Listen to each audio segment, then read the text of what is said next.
Ladies and gentlemen, and my friend Timmy, welcome back to Cool Ideas, where we take aerodynamic fever dreams and give them the spotlight they deserve. Today, we're talking about the Voisin C27 Aerosport, the car that looks like it drove straight out of a Jules Verne novel, wearing an Art Deco tuxedo and humming with aviation dreams. And unlike Timmy's flying bicycle project, this one actually worked. Sort of. Before we soar into this Streamlined saga, do us a favor. Hit that subscribe button like a government clerk hits the coffee machine at 8:01 a.m. with the determination of 1,000 unfinished forms. Let's rewind to 1934. Gabriel Voisin, aviation pioneer and professional rule breaker, had already made a name for himself building airplanes and shaking up the French auto world. He wasn't just designing cars, he was translating flight into metal and rubber. Having built the Voisin C1 back in 1919 with sleeve valve engines and lightweight bodies, by the 1930s he was sculpting cars that looked they wanted to take off. Enter the C27 Aerosport. This wasn't just a car, it was an experimental coupe built on a shortened Aérodyne chassis. Imagine if an airship and an art gallery had a secret affair and their love child decided to become a luxury car. The shape? Roofline like a cockpit, sides like a fuselage, and presence like a French aristocrat entering a jazz club. Now here's the kicker, only one was ever built. It was co-designed with architect André Noël Telmont, who also became its first and only owner. He and Voisin worked together to blend aviation forms and architectural rigor, resulting in a sleek metallic teardrop with a sliding panoramic powered by engine vacuum. Yes, the roof moves, powered by vacuum. Timmy once tried to replicate this by hooking his vacuum cleaner to a sunroof with a garden hose and a prayer. The result? He vacuum sealed himself inside the car and had to be rescued by Bob, who now claims he saved a man from airlock compression failure.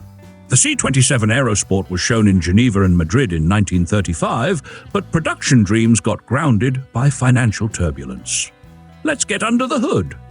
The C27 Aerosport had a sleeve valve inline six-cylinder engine, 2,994 cc of mechanical poetry. It produced around 104 to 105 horsepower at 3,800 revolutions per minute, thanks to dual Zenith carburetors.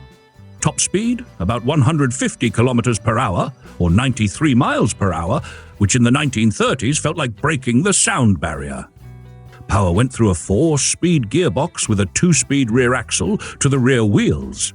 Brakes were drum brakes all around, and suspension was good old leaf springs, longitudinal front and rear.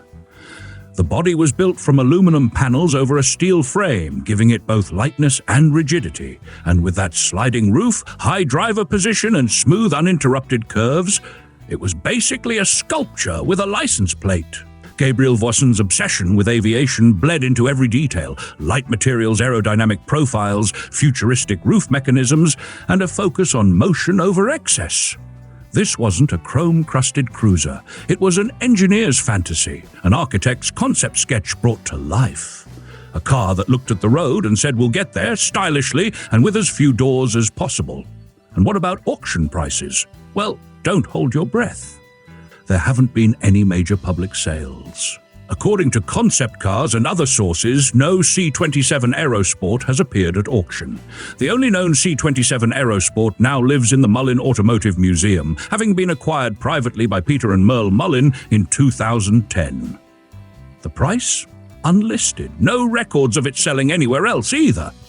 It's like the Loch Ness Monster of Art Deco cars. You hear about it, you see photos, but you're never driving one unless you're a museum curator. And of course, a big mercy to our sponsors who keep the gears turning.